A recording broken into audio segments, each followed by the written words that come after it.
Bonjour à tous, bienvenue dans cette vidéo pour prendre une nouvelle cuillère de maths. Aujourd'hui, nous allons voir comment compléter une figure pour en faire un parallélogramme. Bien, nous allons compléter les figures suivantes afin d'obtenir dans chaque cas un parallélogramme ABCD.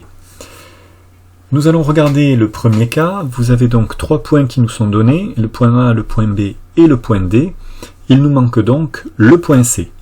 La première des choses à faire dans ce type d'exercice, c'est d'identifier quels sont les côtés que nous pouvons déjà tracer. Dans la mesure où dans le nom du parallélogramme, nous avons la liste des points dans l'ordre suivant, A, B, C et D, le premier côté que nous pouvons nommer est le côté AB, puisque les deux lettres A et B se suivent, puis un côté BC, puis un côté CD, et puis nous aurons un côté DA. Donc dans ce que j'ai ici, je sais que le côté AB peut être tracé, je vais le faire tout de suite.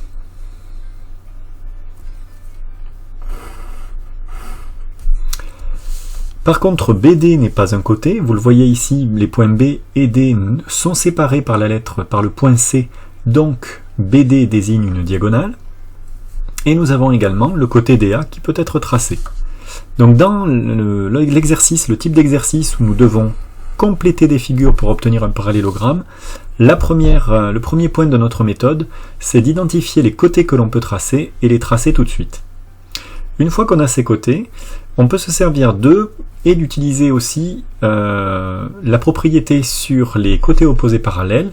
Nous savons que le côté AB doit avoir un côté parallèle passant par D, et le côté AD doit avoir un côté parallèle passant par B. Autrement dit, nous arrivons comme ça, là, en visualisant les parallèles, à déterminer à peu près l'emplacement de notre point C qui sera donc par là.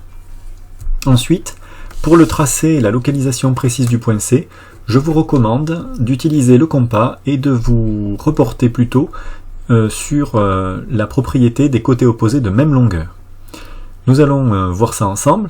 Tout d'abord, je vais prendre avec le compas la mesure de la longueur AB.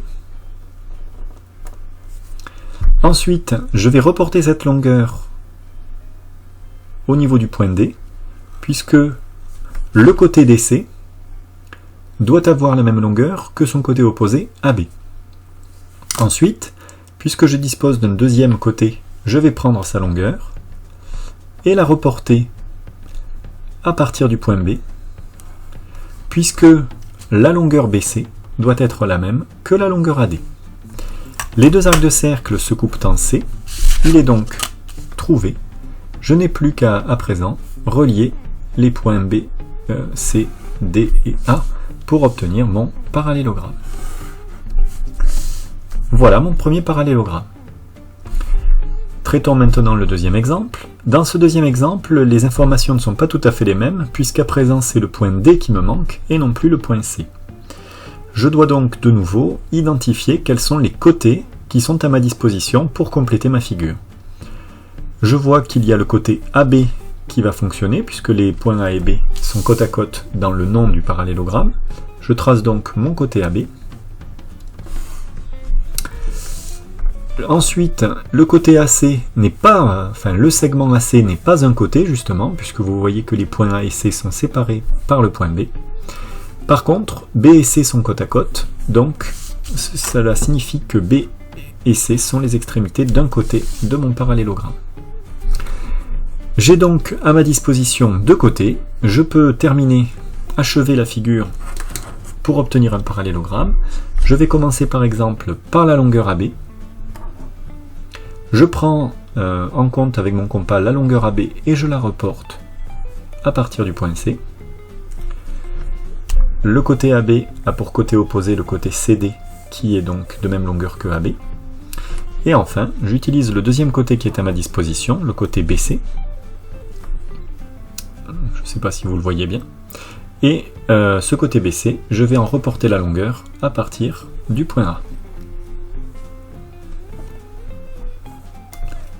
De sorte que le côté AD qui est opposé au côté BC soit également de même longueur.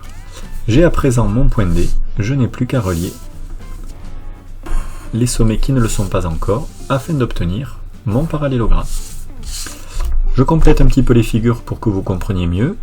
Ce codage et celui-ci indique que j'ai bien des côtés opposés de même longueur, ainsi que ces deux-là. J'ai bien dessiné un parallélogramme à l'aide de mon compas, et j'avais la même chose ici.